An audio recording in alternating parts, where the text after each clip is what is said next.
My latest book is called Brooke Shields is Not Allowed to Get Old.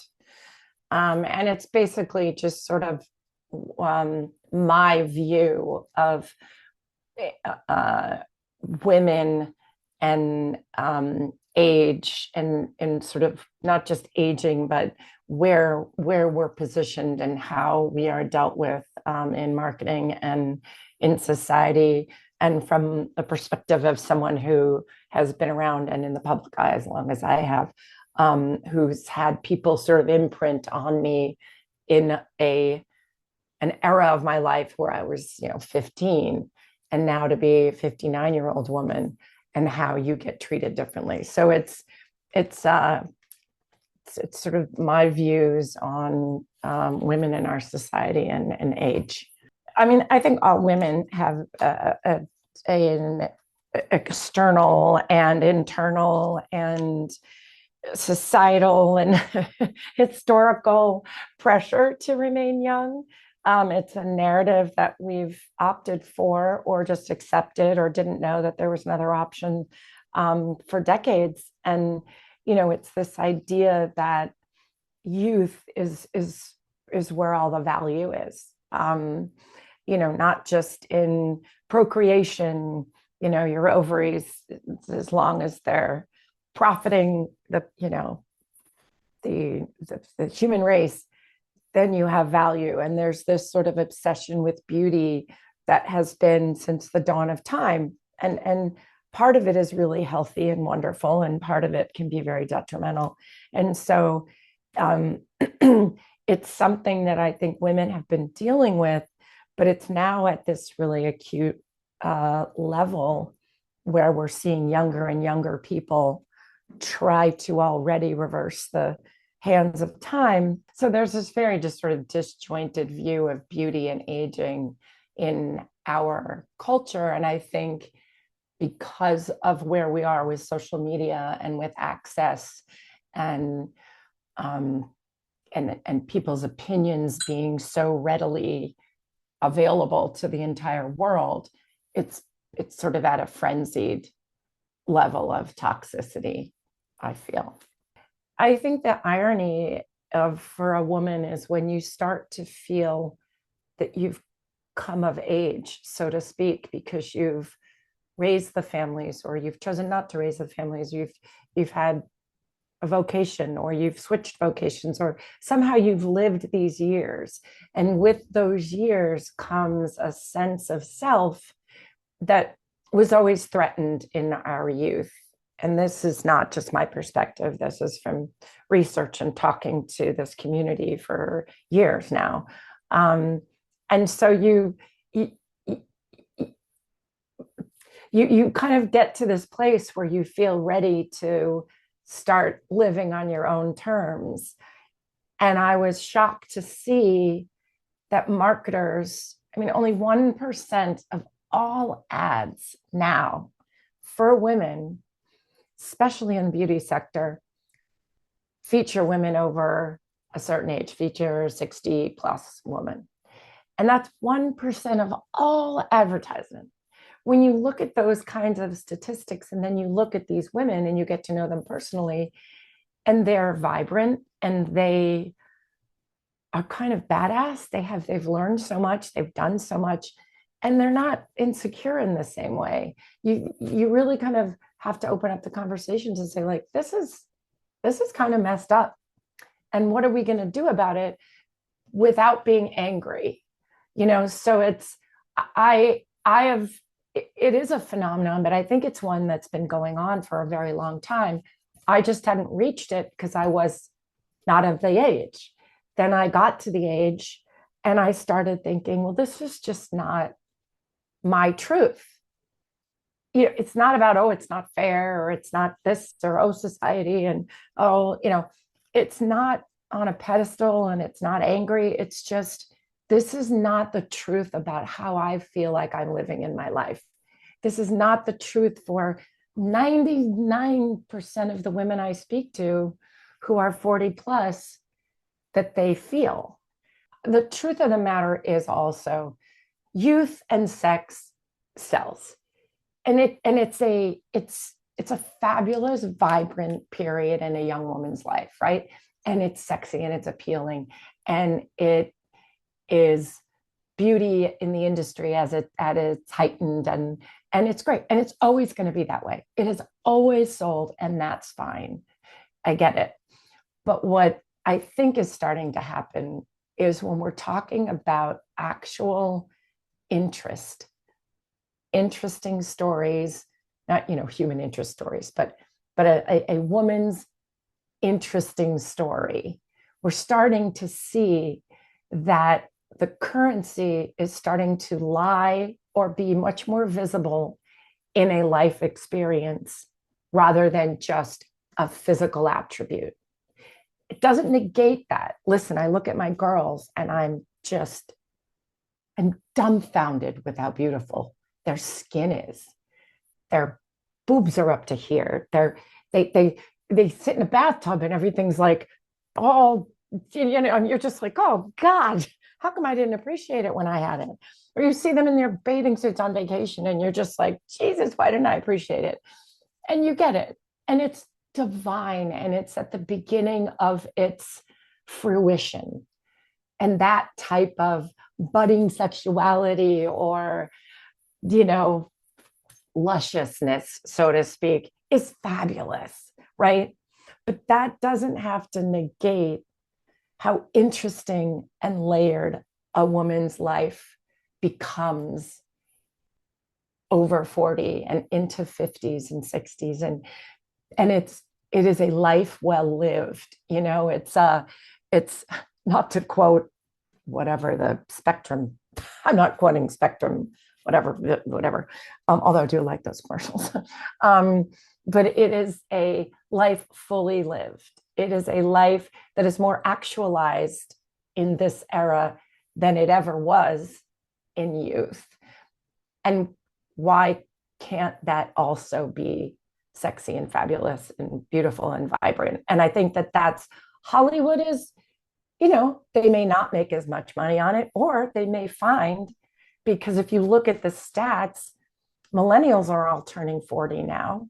So you've got the number of women over 40 by 2026 is something insane, like 80 billion. I don't know what the exact, I know I put it in the book, but so Hollywood is having to reconcile, hey, okay, we'll keep doing this, the young and sexy, but let's also tap into the vitality and layeredness of these types of stories.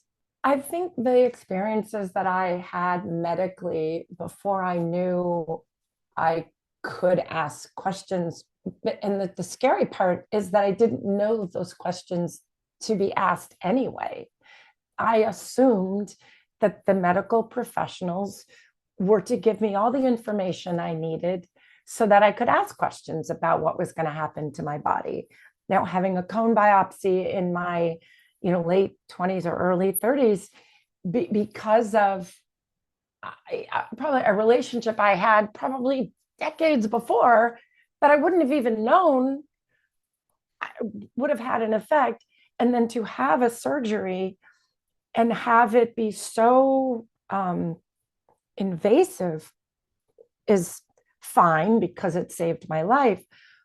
But I was given no information for the potential for future difficulty that I might face with regards to getting pregnant.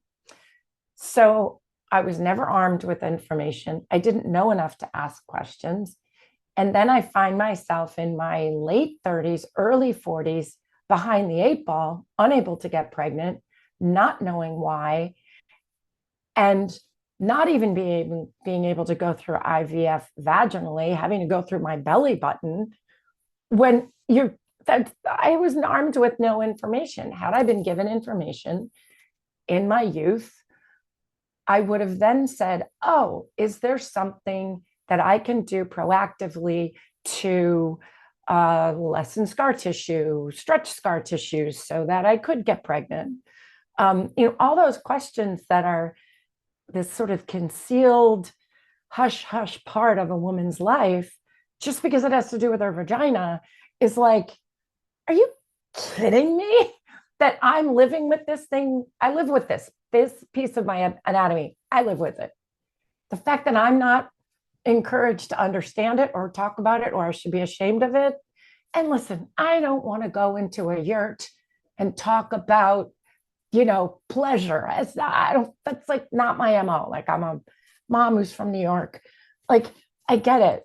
I don't need to be kumbaya about it, but I need to be proactive. And I need my daughters to know that if they're going to get any type of surgery, it is their prerogative to be able to ask, what are possible future choices I might need to make, or ramifications, or results, or consequences, or whatever word you want to use. Maybe it doesn't have to be negative, but they need to know that, and it was so interesting because I asked my older daughter, I said, I'm telling this story about labial reduction, which, again, the fact that my vagina is now a topic of conversation, I'm responsible for it. I get it.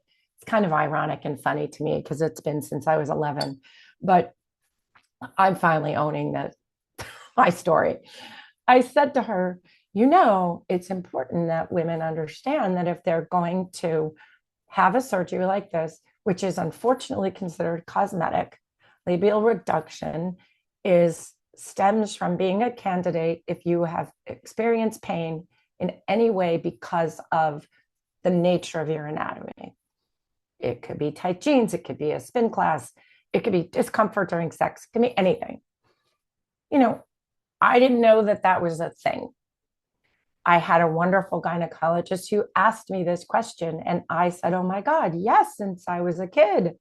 I just thought something was wrong with me, etc. And she educated me. And then she said, this is something that can be made better for you. And you deserve to be out of discomfort. So in the process of having this happen, I decided, I went through it. I unwittingly became a beneficiary of a tightening procedure. I was under anesthesia. I didn't know what was happening. This doctor took it upon himself to give me a little bonus, like a little, and I was shocked. I was absolutely rendered mute because I felt so helpless and mad and afraid. And I didn't want the conversation to revert yet again back to my anatomy. It was like in an era that wasn't great for my career. It would have felt gratuitous to the world, even though that wouldn't have been the case. And I just didn't want to deal with the scrutiny. So I told my daughter this, and I said, I'm telling you that this is in the book, just so you're aware of it. And she said, oh, is that the one where the doctor gave you a couple of extra stitches for the man? And I mean, I'm glad she didn't say you're my father, because I don't know why. I think I would have just fallen on my face. But I said, what? And she goes, yeah, it's kind of considered like, that's a little added bonus for the guy.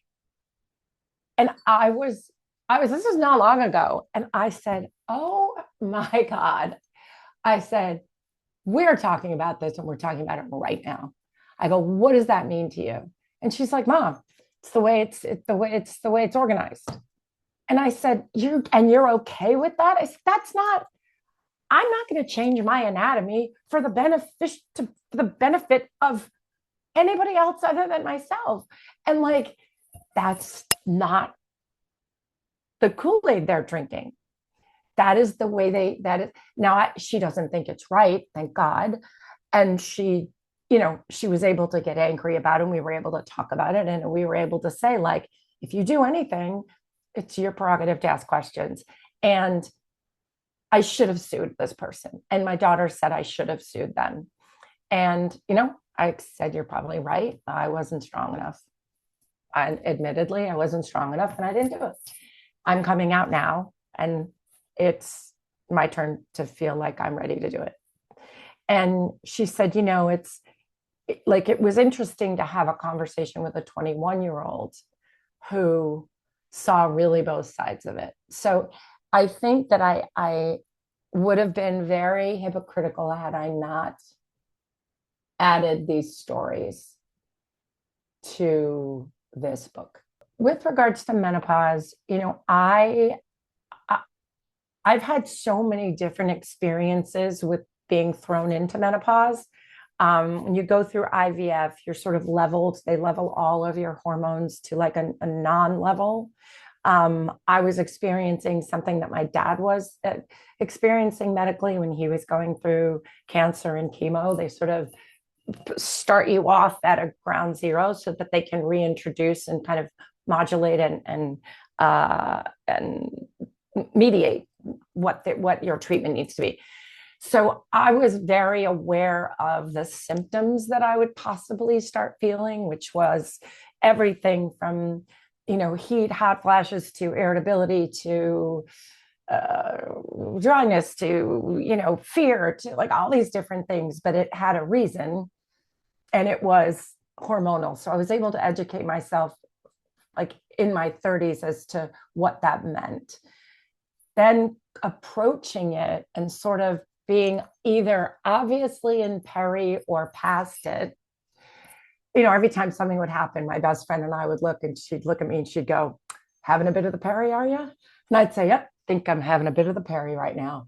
And, we've been talking about it with humor for, a couple decades at this point. When I was approaching it, I said to my gynecologist, I said, look, I don't feel like going through it. I understand what it is, but it doesn't really have a purpose for me. And I'd rather kind of be proactive. What is your theory on bioidenticals? What is your theory on X, Y, and Z? And she gave me her medical opinion and the research that she chose to share with me that she thought was pertinent. I looked at all that. I looked at other people's opinions, and then I made a decision for myself to start bioidenticals. And in her expression to me was, it's to help you stay a little bit more level throughout this period of what could be 1 year, 2 years, 20 years. Like that's the craziness about it. And it's not a good word to use for any of it because it's not fair. But the sort of the extremeness, the extreme kind of things you go through. And my experience hasn't been that bad because I haven't been thrown off guard.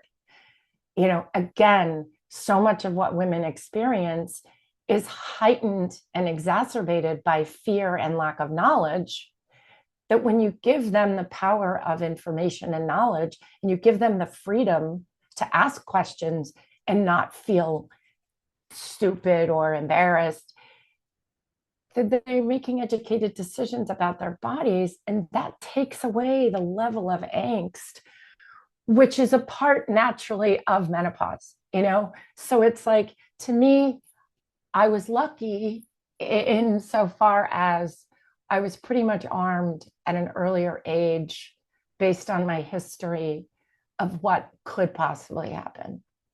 I started a company on my own by myself. It has morphed into Commence, which it started off as a community during COVID.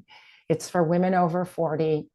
It started really as a conversation starter for women who wanted to talk about what this era of their lives really felt like and what they felt was missing. And very quickly, the numbers grew. And this community started saying to me, why can't you help us solve problems that we're facing?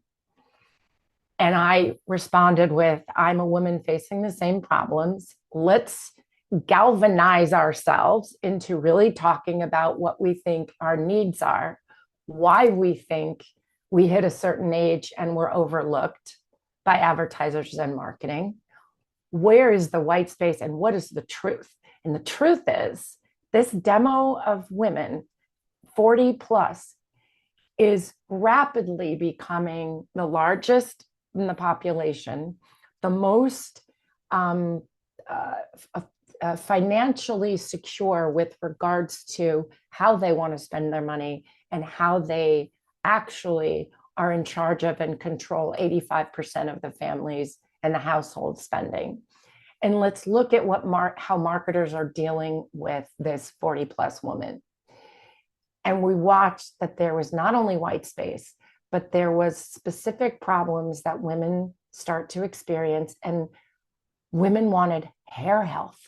The large majority of what women were asking for was, how do you keep your hair healthy? What have you experienced? My scalp feels dry. It feels oily in some areas. I don't want to wash my hair every day. It's thinning, it's lackluster, it's frizzy. Why? And we went in to the hormonal shifts that happen that make your roots, the actual where the follicle goes into your skin, tighter and smaller and unable to absorb things like hyaluronic acid, which are too large a molecule. We looked at how the hair elasticity changes in this era of a woman's life. Where's the problems start? And then we started looking at the most efficacious plant-based ingredients, whether it was alfalfa or this whole process of lactobacillus fermentation, like of quaternizing hyaluronic acid, which means you make it as small as possible and put it in an instant shampoo so it recognizes on your scalp where you need moisture and where you have too much oil. Like in the lab, when you look at these problems and then you look at a few key products that can solve those problems because of the level of active ingredients, and you look at the market, and the bigger companies aren't doing that. We realized there was white space, and we said, okay, let's start with hair care. Let's not have too many items.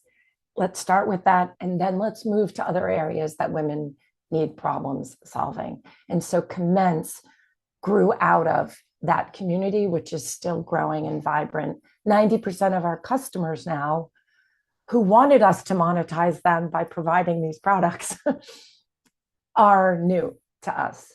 And our original community has stuck with us, and they are still growing. And now they're telling us what other problems they want solved. So we call ourselves a care brand.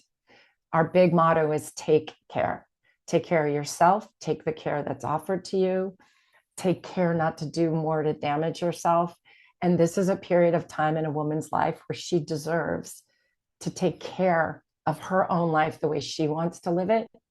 And we are a conduit to finding and creating limited products for them to solve those problems.